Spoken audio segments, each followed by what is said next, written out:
Welcome to all of you. आज के हमारे ऑनलाइन क्लासेस में आप सभी का स्वागत है। हम इस क्लास का थोड़ा सा पार्ट हम रिकॉर्ड भी करेंगे, जिसको यूट्यूब चैनल के सहारे आप तक आएगा। आप उस चैनल को सब्सक्राइब कर लीजिए और हमारे इस शॉर्ट वीडियो को लाइक कर लीजिएगा। आज मैं अर्थमेटिक प्रोग्रेशन के बारे में डिस्कशन करूंगा। अर्थमेटिक प्रोग्रेशन आज के डेट में काफ़ी स्टार टॉपिक है, जिसका use 9th, 10th, 11th, 12th और लगभग मैथ के हर एक पार्ट में होता है। तो अभी हम लोग अर्थमेटिक प्रोग्रेशन के बारे में देखेंगे। तो आप यहाँ ध्यान से देखिए, मैं अर्थमेटिक प्रोग्रेशन का जो बेसिक पार्ट है उसका हम लोग डिस्कशन करेंगे। तो मैं सबसे पहले यहाँ लिख दिया अर्थमेटिक प्रोग्रेशन, जिसको शॉर्ट में एपी भी लिखते हैं, और इसका मैं इंट्रोडक्शन यहाँ लिख दे रहा हूं।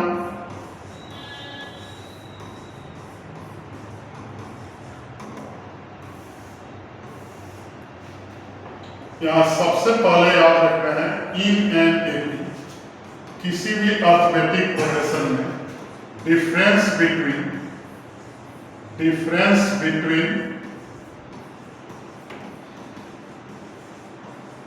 two consecutive terms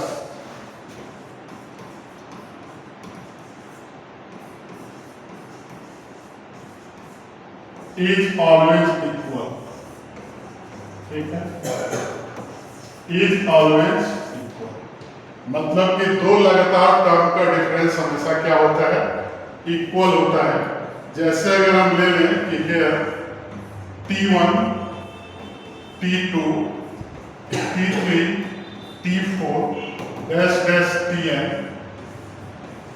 आप इन AP में है। ठीक है, तो फर्स्ट टर्म जो होता है उसको याद रखना है कि फर्स्ट टर्म को A से डिनोट करते हैं, और जिस डिफरेंस का हमने जिक्र किया उसको हम लोग कॉमन डिफरेंस बोलते हैं। कॉमन डिफरेंस को हम लोग हमेशा D से डिनोट करेंगे। तो पहले तो इस इंफॉर्मेशन को याद रखना है कि AP के फर्स्ट टर्म को A से डिनोट करेंगे और उसके कॉमन डिफरेंस को D से डिनोट करेंगे। तो हम यहाँ देख रहे हैं कि अगर हम यहाँ लिख दिए कि T1, T2, T3, T4 AP में है, तो हम कहेंगे कि T2 माइनस T1 भी D के बराबर होगा। T3 माइनस T2 भी किसके बराबर होगा, D के। T4 माइनस T3 भी D के बराबर होगा, एंड सो ऑन, ऐसा ही होते जाएगा। तो अगर हम यहाँ से T2 पूछें तो हम कहेंगे कि T1 में D जोड़ दें तो T2 आ जाएगा।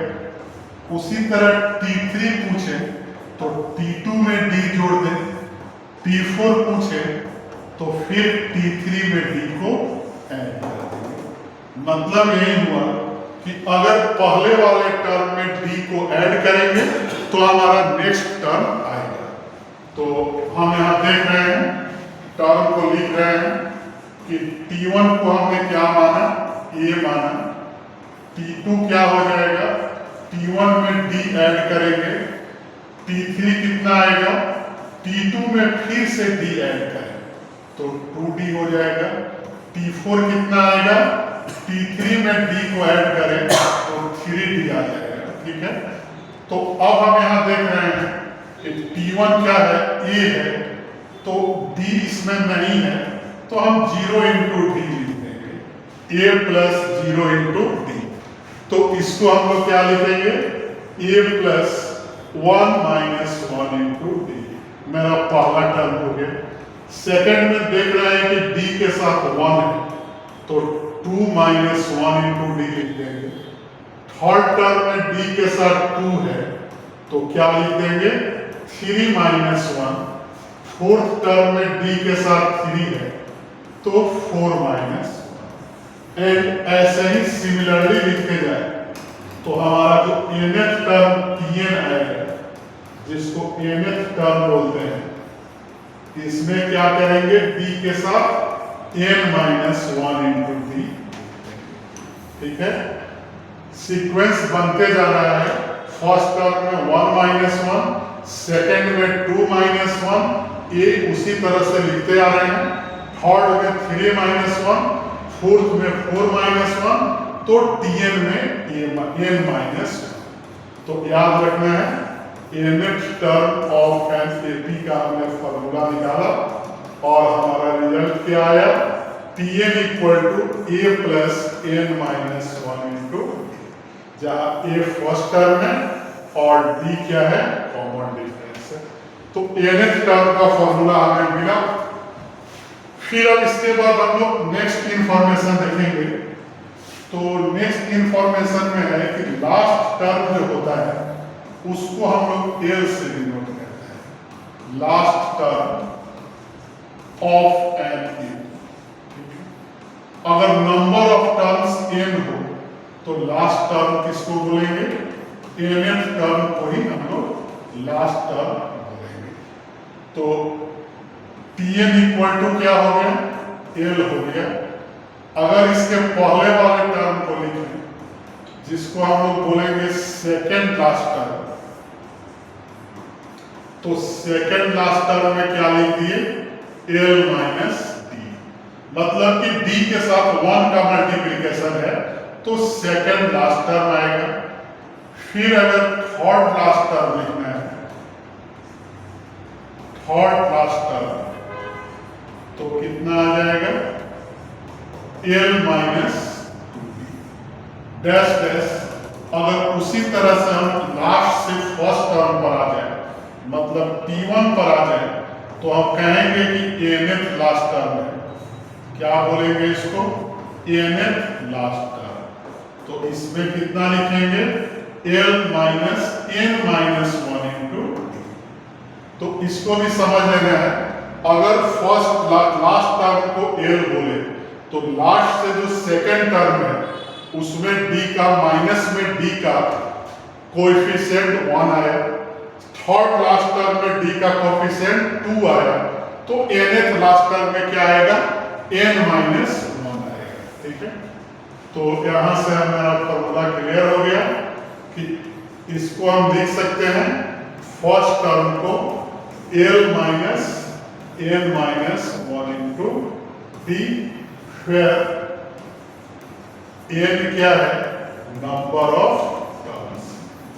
तो इस चीज को भी याद रखना है, बहुत एग्जाम में इसका यूज होता है। अब हमें फाइंड करना है सम ऑफ n टर्म्स। ठीक है, Sn का वैल्यू फाइंड करना है, जिसको हम लोग बोलते हैं sum of n terms of N A.